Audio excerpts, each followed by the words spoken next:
My name is Britta Aarma. I am a homeopath and a spiritual artist, and I also make video podcasts with inspiring people. So this time I'm having a podcast with Gerda Carina. She is amazing photographer and also a mentor for creative people. We will talk about how to help creative people to shift their minds and understandings. So I hope this is inspiring for you too, as well it was for me. If you enjoyed this podcast, you can subscribe to my YouTube channel. So hello, Gerda. Hello. Thank How you for are having you? me. I'm good. I am in the wild jungle, so I hope that you guys and all the listeners can't hear the very, very loud roosters. So yeah, I'm great. How are you? I'm also great. We are having winter here, so please introduce yourself. What are you doing and who are you? So my main mission right now, well, actually, it's not a mission, but the main thing how people know me is by portrait photography, because I've been doing portrait photography for the last 15 years, over a decade now. And the other thing is that I'm now teaching it because I believe that when you master something, it's our responsibility to share it with the people who want to learn and grow in the same field. So I do workshops as well. And well, I haven't lived in Estonia for a very, very, very long time. So I'm doing them basically all around Europe at the moment. So yeah, and of course I also write and film. Mm-hmm. So, but what do you exactly teach? I teach, well, I preach that it's important to value yourself as a creative person. So my students are mostly all creatives and not photographers at all. I have a lot of artists who paint. I have makeup artists. I have filmmakers and like so many different, I even have musicians. So there are so many different people who I kind of support until they can walk this road independently and they don't need me anymore. So I preach the importance of valuing ourselves first. It's a long process. It's a necessary process actually, because if we don't value ourselves, how can we make our clients value our work and energy and the time? Um, I've learned photography for a very long time independently as well. And what I did was I jumped into the industry. And while I was learning, I was also working. And until this day, I've never stopped learning myself. So it's kind of like they go hand in hand, learning and teaching, learning again and teaching. So it's basically just, one day I had enough when I saw artists and creatives put themselves out there and asking no money in return, um, shooting and burning. That's what happened to me. And it was so painful. And I didn't want any other artist to experience this, even though I know that, we all have our lessons to learn. And sometimes we can't learn from other people's mistakes. But I guess I'm kind of just holding space, giving practical tips that you can actually apply and actually use. And you will, you see yourself change and grow. You see your creative work change, and you see how along the journey when we do sessions or workshops, how you just start seeing the actual work, the actual value of your work and yourself, the relationship between those two. So nice. But what do you think, why so many people struggle with valuing themselves? Why do people struggle with this? Well, I can only speak from my own experience. So everything that I share comes from my own experience. I struggled because nobody was really teaching me how to value myself from a very young age. So it comes from, I guess it comes a little bit from home. And if you don't have a role model like this, then you just have to learn it yourself. And I see that so many people are doing this because we didn't have role models in this. We're not taught, especially in school. We're not, nobody's teaching us how to treat our body right. Meaning, for example, like I will bring an example from my own life. So if I'm exhausted, I obviously will not go out there and create for a client. So I need to appreciate and understand that I need to get some rest. And nobody's really teaching us how to feed our body with good food and exercise so that I could actually go into the studio and work for like many hours with a client and produce something that's high quality.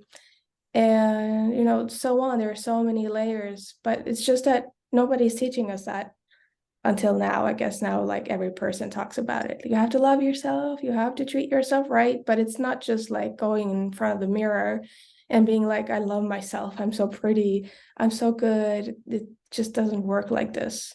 It doesn't work like this. There are different tools for this, and that's what I teach in one-on-one sessions as well for creatives.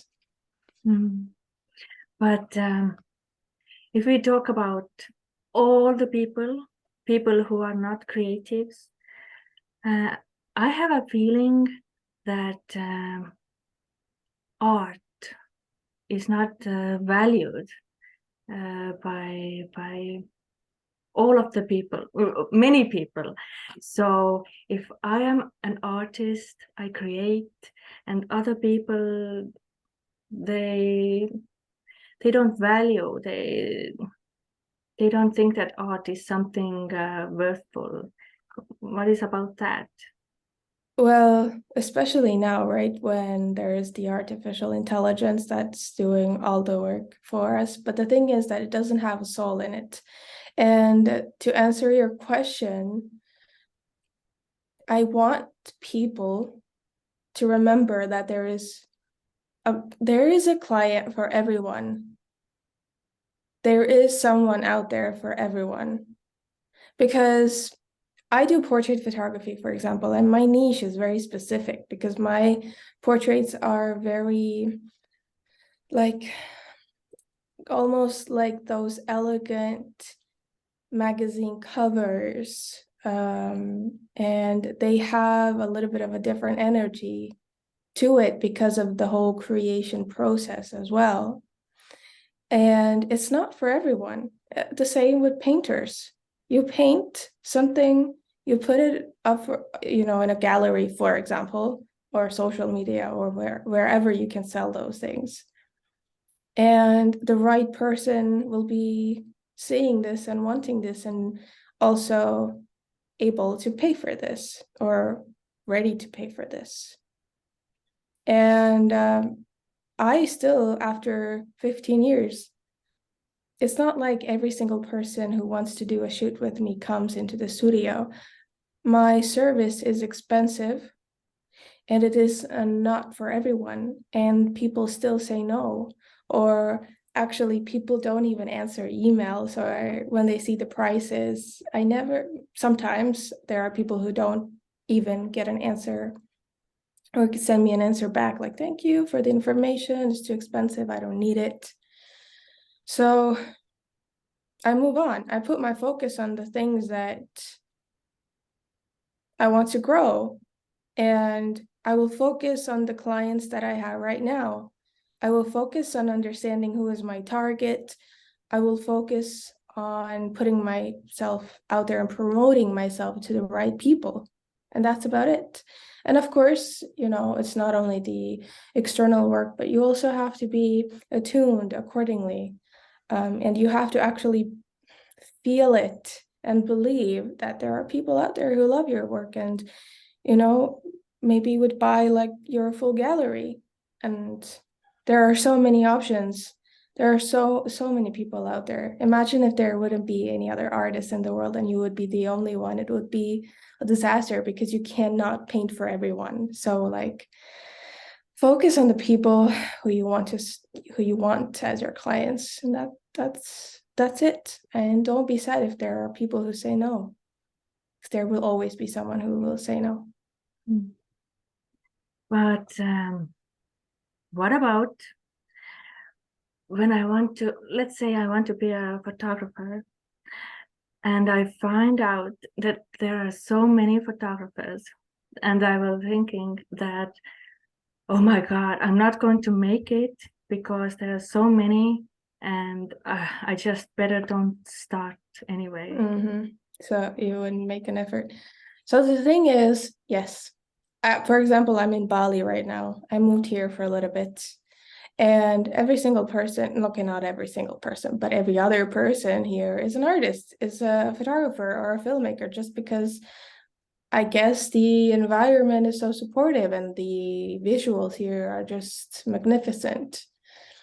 But the thing is that in order to start learning anything, you have to have some kind of role, like someone who is your role model, or someone who is offering some workshops where you can actually learn the thing you want to learn. So if you want to become a photographer, for example, I do workshops, and I'm actually working on something else as well, which I can't really share right now, but it's going to be a bigger project for photographers. And maybe it's going to be out in a couple of years, hopefully. But you just have to look for teachers. You have to look for role models. If you can't find any like photographer who you like, then start experimenting. Because for the last 15 years, I didn't also do only portrait photography. I started my career in London, and it was, well, it's a crazy place. If you live in London, you understand that it's like full of everything, and it's full of sharks in a way. So I said yes to every single project in the beginning. Of course, that led me, into shooting and burning, and I burned out. But I also have done products, fashion. I've done the weirdest things until I found what I love to do. And then I started focusing on this and started searching for other photographers who I could learn from. And the thing is that when you learn something, that's at least what I preach to you, especially to my students, is that take what they're teaching and make it your own. Because we all have a different style, we all have a different handwriting. And just start growing and learning, because nobody can take away your skills. Nobody. So it's like a long process. I mean, that's why I'm here offering shortcuts through my workshops. That's excellent. But yeah, it's like learning a language, it depends how much effort you put into it. For example, I'm learning Italian, but I'm not putting any effort in it right now because I'm in the completely different environment. And, it will take longer now. That's how it is. So I have another question that I'm going to talk about myself for a while. Yes. I'm painting and comes out very beautiful art piece. I'm so excited, so beautiful. And when there is time to put it out, I have a feeling that this is complete so it's no good. So a little voice inside my head is starting to tell me that who cares? Why do you need to show it? I mean, really, who cares? No one cares about it. Monkey could even do it. So I'm wondering, there must be many people If I've yeah, yeah, yeah, I understand that. And I used to resonate with this because I remember when I started working with celebrities. Oh, that was very difficult because I was very critical with my work and with myself. I remember I did shoots for this magazine in London, and I had like celebrities in front of my camera who are now like super famous and super talented. And, you know, at one point, I just didn't have the energy anymore to be critical with myself. I literally didn't have energy because it takes energy. This monkey mind is like, just, stop thinking. Meditation helps with this. I just didn't have the energy anymore to doubt in myself because let's be honest, we need money in order to navigate this world. The more or the louder the monkey mind was, the more it kind of disrupted my way of earning my income for my work, So I was like, I need to make money. Everything is so expensive where I lived. And I'm just going to do it because I'm going to focus on what the client wants and what the client needs, not what I like. I'm going to do my best. And then I'm going to focus on what the client wants and likes. So that kind of like this like little connection between those two things. This is like the perfect combination. I know that artists never like their work, or they love it for the first 5 minutes and then they hate it and they want to trash it, but that's just how it is. That's the creative project, because you can create something out of nothing, and then you just have to work on it to remove the monkey mind or make it easier on yourself. Yeah, but I don't have it anymore. I don't experience it anymore. I just really don't care, because I know that I do my best. Yesterday I had a shoot and it was not 100% my style, but I did my best, and I know the client will love the pictures, and that's it. Job done. But what to do with criticism when a client doesn't like your work? I've never experienced this. It's so weird. I was speaking to my friend the other day and I was like, he asked, do you have any clients that were not satisfied with your work? And I said, well, no. And now that I think about it, you know what it is? It is only because I'm not saying this from my ego. It's not like, oh, I'm the best. No. The point is that I have worked on mastering this thing that I'm doing. And because my service is rather expensive, I can afford a team. I can afford all the things that I need. I will bring you an example because that's when I learned. That's when I learned about this thing. I think it was, I don't know, I was very young. I was maybe 23. And I was living in London and there were clients in Monaco for me. And I flew out there for 2 days to do a project for them, to film and take photos.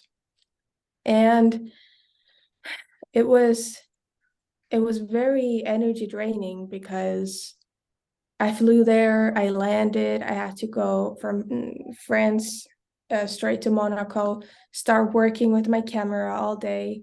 And I don't even remember where I was sleeping, but then the time was so compressed. It was just like I didn't put my foot down. I didn't say that this is what I need in order to work. This is how much rest I need in order to work. This is what I would like to eat and when I like to eat, or all those little things. But now I can afford all of this. I am creating an environment for myself so that I could actually offer the best quality for my client. And because I'm just so supported by everything on every level, I can create 100%. And there's no way the client never likes the photos when I do that. That's the answer. That's the answer. Raise your prices. You mentioned artificial intelligence before. So I see people, they use it, they I guess they love it, and other people who are afraid that it's going to take away their work. So what are your feelings about it? Again, I was speaking to my friend the other day, and he asked me if because I've traveled so much and we spoke about travel stories and everything. And because I've traveled most of my life alone, he asked if there was ever like any situation where someone stole something from me. We're talking about the safety here on the island and like in the world in general. I said no, never. I've always been supported because this is how I'm attuned. I believe that wherever I travel, I'm always supported. It's always safe for me. I don't even think about, like, it never crosses my mind that I would be in a dangerous situation. I'm always like seeking for adventure, and I'm always just, guided in the right direction to the right people. And that's the same with the artificial intelligence. I'm not sure if this was like their correct answer, but this is my answer. And it is that I don't even think about artificial intelligence taking away my work because it will never offer the experience that I can offer to a person. And if there are people with soul, they still have their soul inside them, they're going to come to me. If they don't have a soul anymore, then of course, artificial intelligence is enough for them. No offense to anyone, but you know what I mean. Yeah, so I'm not worried about it. And actually, I will recommend something for example, painters or someone who is, doing something that the artificial intelligence can do as well, is that make it interesting, like become a storyteller at the same time, you know? Start using the technology that we do have. Like I'm thankful for cameras, my phones that I can actually film some behind the scenes processes and share those things with my followers or people, potential clients, and they see the behind the scenes and they're so excited and they want to experience it and they come in the studio. And you guys do the same when you're a painter, make it interesting, use your creativity, film behind the scenes. How are you painting it? Like, why are you painting it? Tell a story, make it interesting, make it just captivating for the people or for people who are watching. Yes, because creative person can use the creativity, but Yeah, artificial intelligence is not creative itself. yeah, it's just copying basically. So you are talking about raising our prices. So how to do that, or how do I know what the price should be? If I buy the materials, there is one thing, but I put my soul inside. I put my essence inside. So how can I put a price on that? Yeah, that's a good question. And I was listening to this podcast this morning. um there was a therapist talking, and she said that when she started, She was asking 75 euros for her sessions. And now she's asking around 300 euros per session. The length is the same. Of course, she has grown more and has more, more techniques. But why do you like, and what she said was that the person who pays more actually is kind of healing, more, no, I can't say faster, but that it works with people who pay more. The therapy works with people who pay more. Why? Because people attach value to money. If you sell a 5 euro painting and then you sell a 5,000 euro painting, what do you think people will see more? It's actually, I would just ask a question. How do you want to live? How much money do you want to make? Money is, it's important to not stay stuck in the money, but it's important to have the financial stability so you could actually live a life that you want to live. That's it's easy, but it's maybe not simple.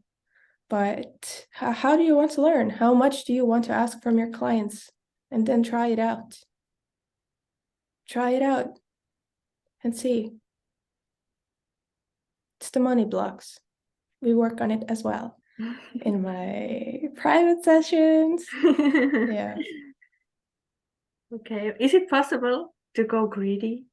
Of course. I would Of course. $1 million to my Of course. session. Of course, but it depends where you come from internally, like greediness, maybe your service or your product is worth millions of dollars. And that's how it is.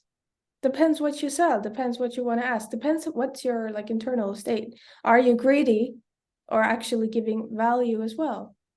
And there's a buyer to, everything, I swear. Whatever you sell, people buy. But just have to keep a balance between being greedy and not being greedy. So, how to find these clients when I see most of the people probably are not my clients. So there are this tiny portion of people. So how to find them? So, for example, if you want to be found, you have to put yourself out there. So the point is actually that clients find you, ideally.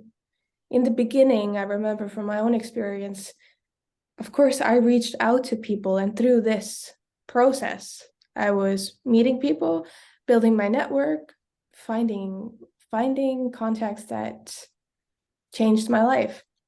But now I don't have to do that too much unless I'm very interested in photographing someone, So you just have to start putting your work out there, because if you don't put your work out there, how do I know that you're a painter? How do I know that you do that? And you have to do it often so that people would remember that one day if they move and they have a beautiful house and they need a painting on their wall, they will think about you. So put yourself out there. And of course, in the beginning, reach out to people. Really, honestly, truly get creative.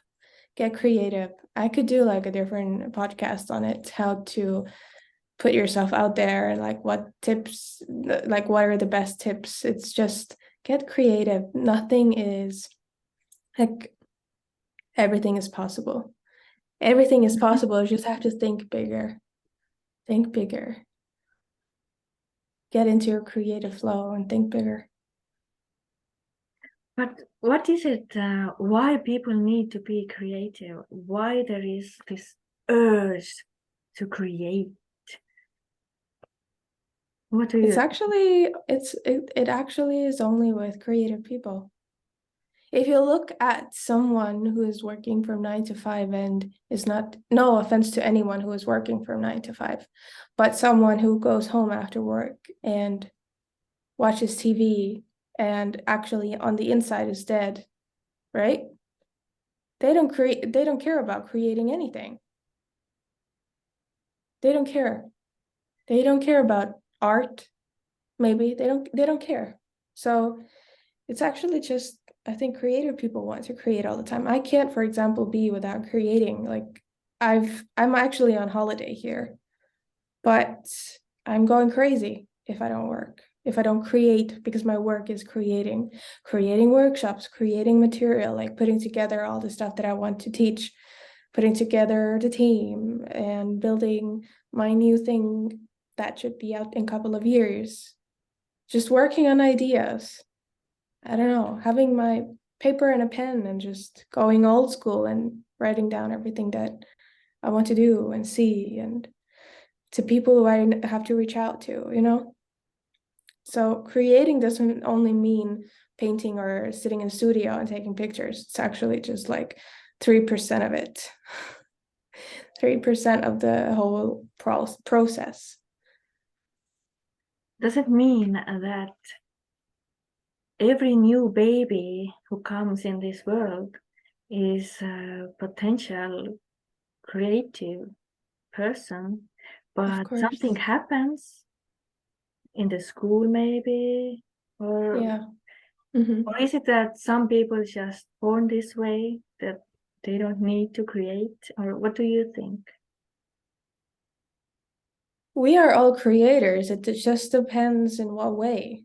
That's also a deeper topic a little bit, but to give you the simple answer is that if we go to school, if we go to kindergarten, we are taught to, you have to color the sky blue. You can't make it green, right? To you have to, I don't know, you have to sit straight in school. You can't just be lousy on the table if you feel like it. It's just that we can't. I actually have a very great story with this, but I don't know if how much time do we have. Anyway, long story short is that creatives, please pay attention to the environment where you are living in and the people you are surrounded with, especially personal relationships. For example, if you are creative, you are sensitive, and you see the world differently, and you know, you are in your happy place when you're creating. This is your lifestyle. This is who you are. Just make sure that there are people around you who are supporting you and not putting you down. Because if you keep yourself being put down, then very fast, you don't even realize it, you don't even see it. You can't remember anymore who you are. You're so far from home. And then you have to find the way back home, and it's a process. It's easier to just, from the beginning, understand and create for yourself like an environment that is actually supporting you. I I remember how my daughter was drawing, and the pigs were flying, and then the grandmother said, "What? Pigs don't fly." Yeah. So yeah. Yeah. That's yeah, that's so don't, even make sure if you're a parent that your children are able to use their imagination. Mm-hmm. And I have heard so many people telling that, oh, artist. No, there's no point to be an artist because artists are going to live poorly. They are struggling so much. No, no, no. It's very good if you just go and work 9 to 5, A and proper job. you can do it as a hobby. You need a proper job. And I know that my parents are friends or whoever, they're artists, they're very poor, and this is so sad. And I hear it everywhere, Okay, this is the old. This is some kind of an old. Can I swear here? Well, this is an You can old. swear. This is old bullshit because artists can actually literally make money out of everything, anything. Literally, I listen, even in my family, there are people who constantly tell me, like, get a proper job. Like, what are you doing? You're living in Bali. Like, what are you doing there? You just lived in Monaco. You lived in France. Why are you traveling so much? Like, what are you doing? Like, get a proper job from 9 to 5, so you'll be happy. But the good thing is that my character is so strong, and because I know myself enough, I know that I would never be able to do it. And I would rather work 24/7 or create 24/7 than go to work under someone else. That's just who I am. It's not for everyone. There are so many artists who go to work from 9 to 5, and they come home and they use their weekends to create and paint and invest into their dreams. And I think it's just magical, So don't let it break you, the external bullshit. Where did you get that strength you have? This is so awesome. I think that there are so many things there are so many reasons why I'm like this, but why I moved abroad after I graduated high school with one-way ticket, and that was it. I just had to survive, right? In the beginning, I survived, but now I preach that please don't be in the survival mode, but just actually also learn how to enjoy life. Sadly, no offense to any Estonian, but in Estonia, for example, when I visit my home country, people are in survival mode. They don't know how to enjoy life. When you go to Italy, it's completely different. So if I'm on that survival mode, how do I know that I'm on survival mode? How do I? This is it. You are surviving. You're not enjoying. You don't see. You just see how. You see how everything is hard and difficult, and you're just like, you don't know how to live in abundance. You don't see abundance in the world generally already. That's also like a wider topic that I work through with my students. But why would you ever choose to survive and suffer? Like, why would you not choose to enjoy life? Work on yourself. Start enjoying life. Like, literally start working on yourself. I don't care how old you are, 50 years old, 60 years old, start working on yourself. Stop being grumpy about, the world being such a ugly place. Of course, it's not the best. There's something happening everywhere, but that's the point. We are the creators. We can consciously create our life, our reality, our everything. It's not the new age blah blah blah stuff. It's actually real thing that you personally know that you can consciously create your life, your reality. So, as you said, you are mentoring, and you're having a book. So, I heard the book is with Christina Raya. Maybe yes. So, when the book is coming out? I'm not sure yet, but soon enough. Keep an eye on my social media platforms, and I will definitely announce it when it's out. Keep your eyes out on my stuff. What's the book about? Is it something cosmic, or is it about creativity, You or have to you have to read it to find out. No, but actually it's for everyone. It's literally for everyone. So when you go to the bookstore, grab it, feel it if it's for you. It's just something special. It's for everyone. So for everyone who are, open to also to the world, the invisible world. mhm. So is it going to be in Estonian language or in English? First, it's going to be in Estonian. Hopefully, we will also translate it as well into English. Oh, so Yeah. that's nice. Yes. And what other projects do you have in mind? Well, in May, if you are in Estonia and Estonian, then in May I will give a lot of workshops for photographers, and like very intense ones and full of value, because I have nothing to holding me back anymore. I'm just going to give everything that I know. There are going to be different topics, but also, again, keep an eye out on my social media platforms, especially Instagram and Facebook, and you'll see. We will put the information out soon. And wait, do I have something else? Well, of course, I do photo shoots. If you need any photo shoots, contact me. And depends in which country you are at. But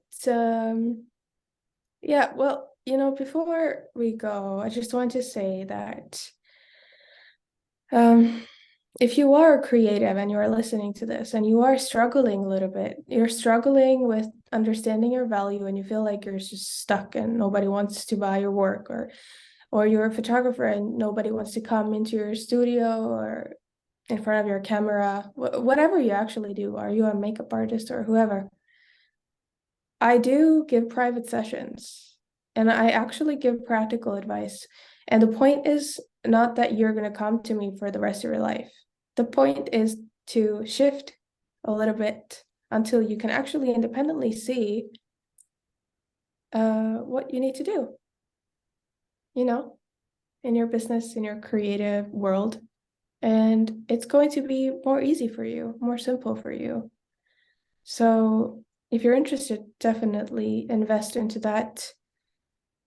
And oh my God, I'm doing so many things at once. I don't even know. That's it, I guess. These are the main things. These are the main things. Right now, honestly, this is my first holiday in my whole entire life. And I haven't touched my camera really too much. So just charging my batteries so that I could come back strong and in May. So the first time you come to Estonia is in May. In May, and then I will be there for just a short time, and then I will go somewhere else. Not sure where yet, but I have an idea and I'm working on it.